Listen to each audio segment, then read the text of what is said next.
July 17, 2013, started like any other summer evening in Lawrence, Kansas, a college town where the hum of cicadas drowned out the day's heat.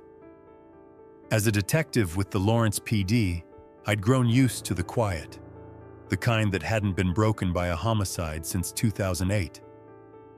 5 years of petty thefts and bar fights had dulled my edge, but at 6:22 p.m., my radio crackled with a call that jolted me upright.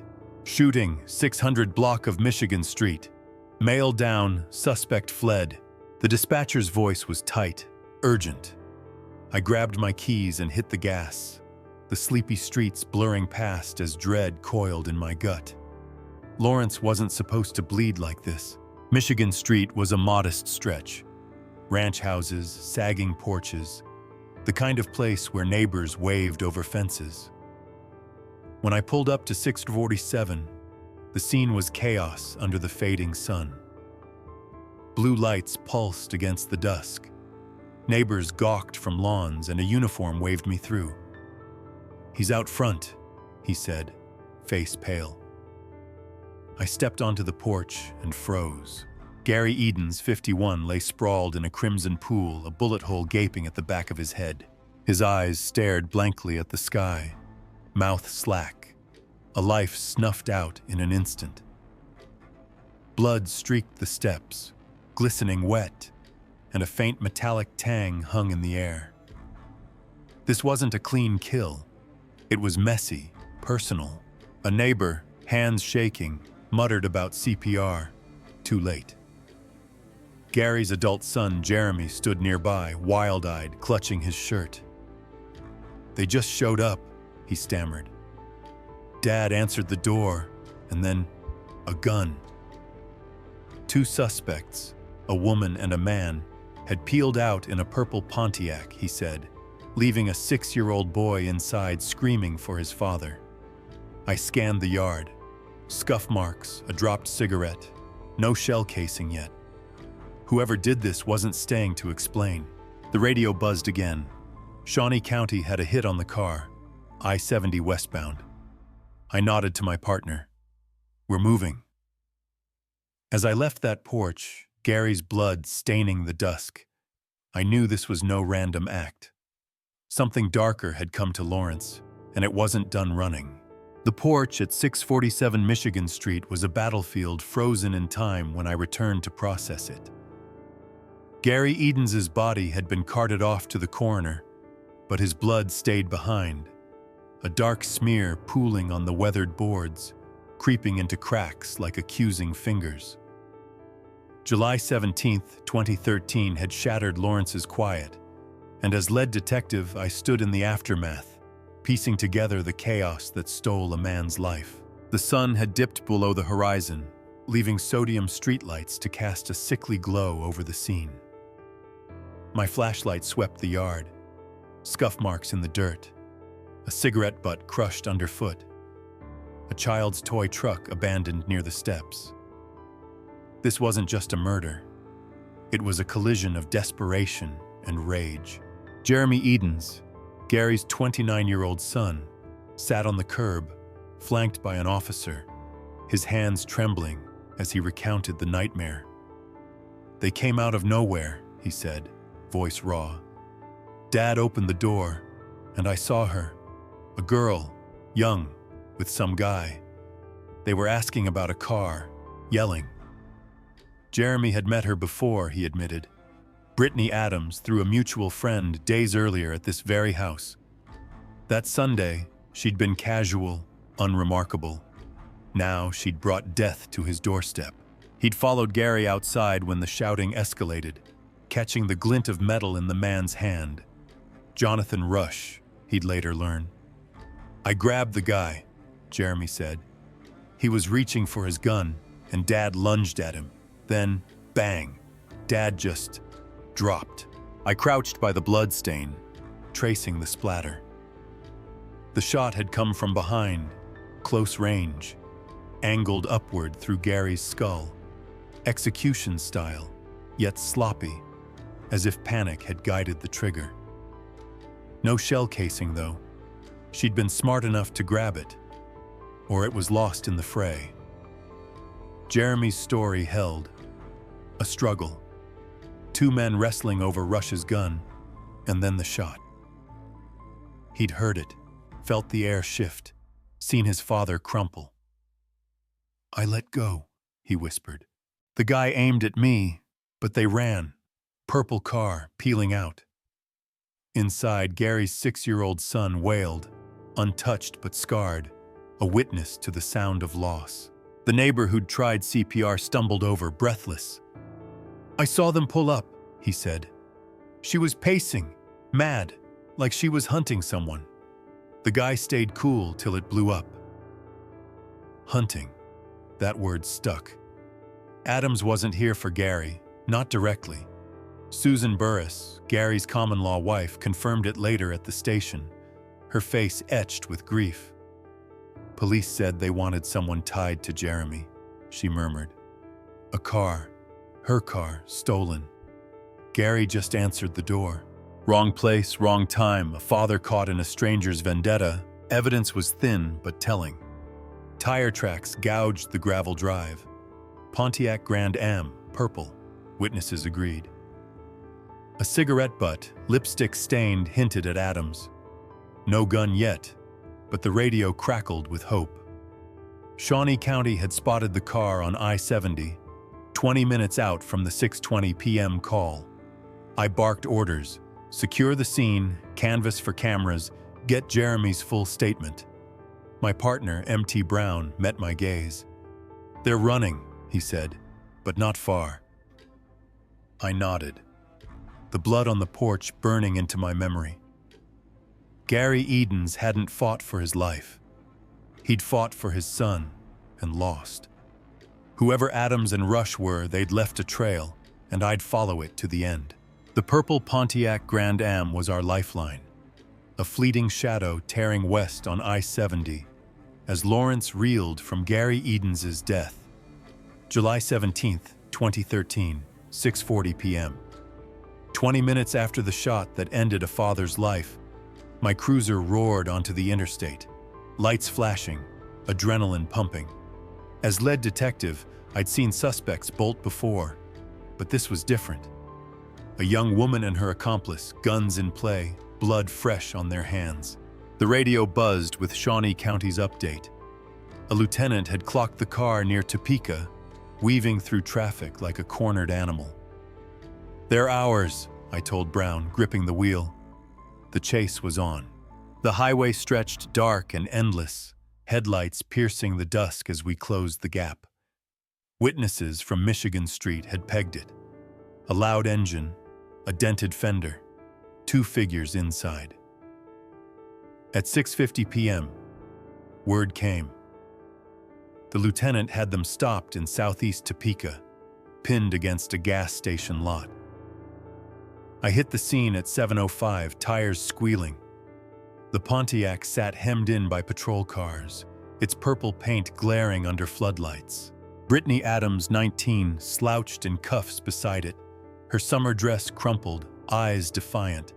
Jonathan Rush, 29, glowered nearby, his lean frame tense, hands secured. "Caught 'em cold," the lieutenant said, nodding to a ditch. She tossed something, looking now. The arrest was swift, but the story messy. Brown and I split them, Adams to me, Rush to him. In the interrogation room, Adams was a coiled spring, lips tight, blonde hair tangled. "I didn't mean it," she spat finally, after an hour of silence. "We went for my car. Two bitches took it in Topeka. Thought Jeremy knew." Her voice was sharp, unrepentant, but her story shifted like sand. She claimed Rush drove her to Lawrence, both armed, her gun in her waistband, his in his jacket, to scare answers out of someone. "Things got loud," she said. "Jeremy and the old guy jumped us. I swung, it fired." "An accident," she insisted, but her eyes flickered. Something colder lurked there. Rush's tail clashed. "Her gun went off, not mine," he growled to Brown, sweat beading on his brow. "They were on me, Gary and the kid. I didn't shoot nobody. He admitted the drive, the guns, but pinned it all on Adams. She's crazy, wanted blood. He said she'd chucked her piece out the window on I-70, then his, right before the stop. Wiped it clean first, he added, a detail too precise to dismiss. Deputies scoured the roadside, headlights sweeping grass. At 9:30 p.m., they radioed one handgun, a .38, half buried in mud, wiped, but with traces of blood. Ballistics would take days, but it fit. Gary's wound, point blank, brutal. The car told more. A smashed cell phone in the ditch. Hers, she admitted, tossed to kill the trail. Lipstick on a soda can, a half-burned joint, signs of a frantic escape. Back at the station, Jeremy's statement locked in. She was pacing, yelling about her car. Dad tried to calm it. Then it exploded. No sign Gary or Jeremy knew her thieves. Adams had picked the wrong fight, and Gary paid. By midnight, charges loomed. Second-degree murder for her, assault and firearms for him. But her glare as we booked her, unflinching, almost proud, gnawed at me. This wasn't panic gone wrong. Something deliberate hid in that chaos, and I'd dig until it broke. August turned to December 2013, and Brittany Adams's facade began to crack. Locked in Douglas County Jail, she wasn't the scared 19-year-old she'd played on that Topeka night. As lead detective, I'd smelled the lie in her accident story from the start. Too neat, too hollow against Gary Edens's blood-soaked porch. By the time her preliminary hearing rolled around on December 18th, the truth clawed out, raw and ugly, thanks to a cellmate who'd heard too much. Jessica Eastman, a wiry woman with wary eyes, took the stand. And what she said turned second-degree murder into first-degree premeditation in a heartbeat. She bragged, Eastman testified, voice steady despite the courtroom's weight. 2 nights together, couldn't shut her up. Said she blew his brains out, held the gun to his head, angled it up like Rush told her, to fake an accident. I sat in the back, notebook open, pulse quickening. Adams had spun us a tale of chaos, a stray shot in a scuffle. But Eastman painted a killer who savored it. She laughed about it, Eastman added. Said she told Rush to take Jeremy too, but he punked out. The room stilled. Susan Burris, Gary's widow, gripped her chair, Jeremy's absence a ghost beside her. Adams, in orange, stared ahead silent, her mask slipping with every word. I'd interviewed her 3 times post-arrest, each session a dance of evasion. It just happened, she'd said, hands fidgeting, claiming she'd swung at Gary in the fray, gun firing by chance. But Eastman's words matched a detail I'd buried. The upward angle of the bullet. Precise, not wild. Coroner's report confirmed it. Point blank, back of the skull, a shot that didn't scream struggle. I dug deeper after her hearing, pulling Rush's federal statements. She pulled it from her shorts. He'd told ATF agents, voice flat. Stood there, fired while I wrestled the kid.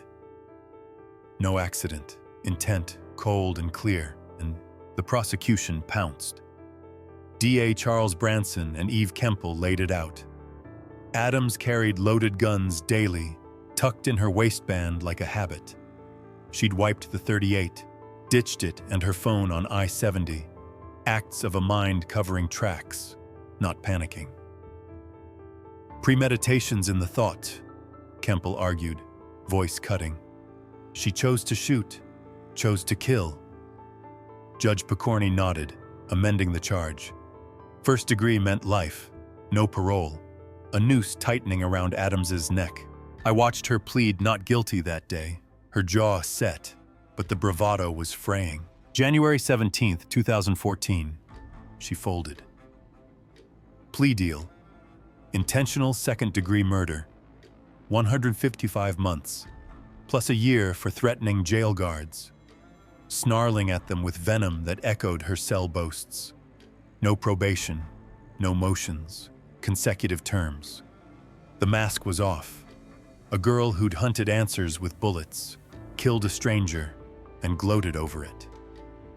Standing in evidence lockup that night, staring at the 38, I saw Gary's face, heard Jeremy's rage. Adams wasn't chaos. She was control, a predator unmasked too late. February 28, 2014.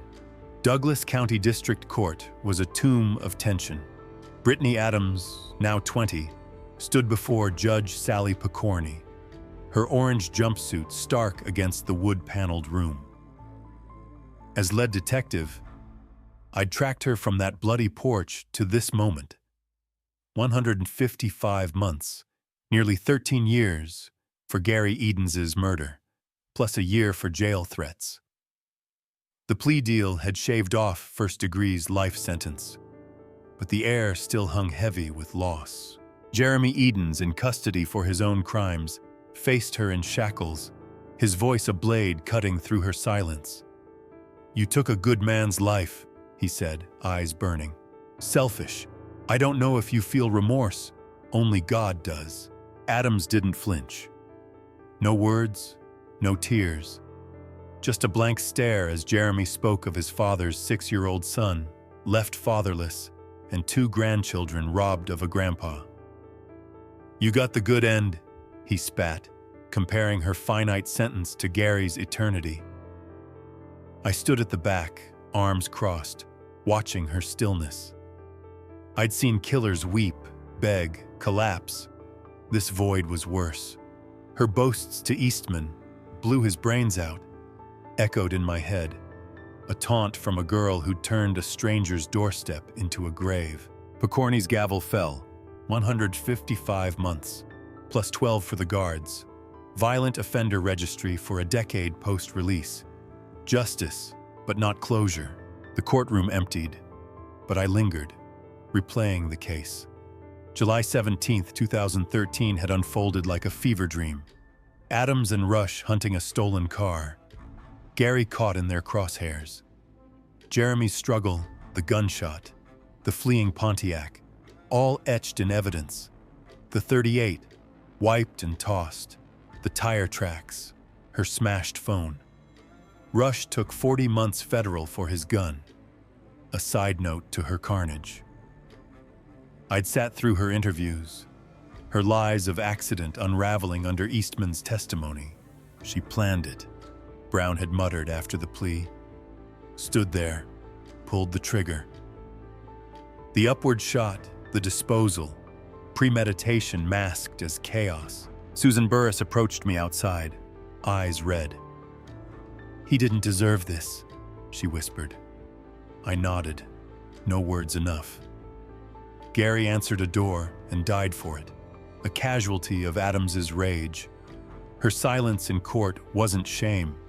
It was defiance, a final spit on his memory.